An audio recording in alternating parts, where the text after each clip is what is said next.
పెద్దలు కేసీఆర్ గారి నాయకత్వంలో ఆనాడు 10 ఏళ్ల కాలంలో 9.5 ఏళ్ల కాలంలో 7,000 మంది విద్యార్థులకి వివిధ రూపాల్లో విదేశీ విద్య కోసం అవకాశం ప్రభుత్వం కల్పించింది అధ్యక్ష. అందులో మహాత్మా జ్యోతిబా ఫూలే స్కీమ్ కింద, అట్లాగే డాక్టర్ అంబేద్కర్ ఓవర్సీస్ స్కాలర్షిప్ కింద, మౌలానా అబుల్ కలాం ఆజాద్ వారి పేరు మీద, అట్లాగే వివేకానంద గారి పేరు మీద, స్వామి వివేకానంద గారి పేరు మీద, బ్రాహ్మణుల్లో ఉండే పేదలకు కూడా అవకాశం 7,000 మంది విద్యార్థులకి 20 లక్షల రూపాయల చొప్పున అవకాశం కల్పించింది అధ్యక్ష.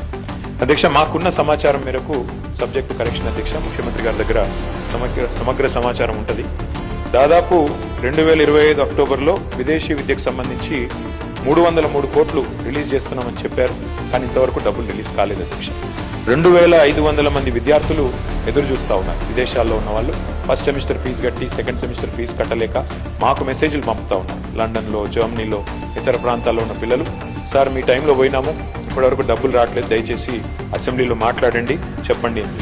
అధ్యక్ష, ఒక రిక్వెస్ట్ గౌరవ ప్రభుత్వంతో, గౌరవ ముఖ్యమంత్రి గారితో, ఇది టాప్ ప్రయారిటీ కింద తీసుకొని గ్రీన్ ఛానల్లో పెట్టినట్టయితే లాభం జరుగుతుంది అధ్యక్ష. ఎందుకంటే మేము అడిగేది ఏది గొంతెమ్మ కోరిక కాదు, ప్రభుత్వ స్కీమ్. మీరు చెప్పిన మాట అధ్యక్ష, మౌలానా అబుల్ కలాం తాలీమే తోఫా అన్నారు అధ్యక్ష, ఇంతవరకు అది అమలు కాలేదు. అట్లాగే 10th పాస్ అయితే 10,000, 12వ తరగతి పాస్ అయితే 15,000, డిగ్రీ పాస్ అయితే 25,000 అన్నారు. మేము వాటి గురించి కూడా మేము గుర్తు చేస్తా ఉన్నాం ప్రభుత్వానికి, అవి కూడా మీరు దయచేసి కన్సిడర్ చేయండి. కానీ ఇవాళ ఈ పిల్లల పరిస్థితి ఎట్లా అయిందంటే అధ్యక్ష, అన్న వస్త్రం కోసం పోతే ఉన్న వస్త్రం పోయినట్టు ఇవి క్యాన్సిల్ అయినాయి అధ్యక్ష. దయచేసి డబ్బులు వెంటనే రిలీజ్ చేసి గ్రీన్ ఛానల్లో పెట్టి ఈ పిల్లలందరినీ కూడా దయచేసి ఆదుకోండి, వారి విద్య ఆగకుండా చూడండి అని చెప్పి ప్రభుత్వానికి తమ ద్వారా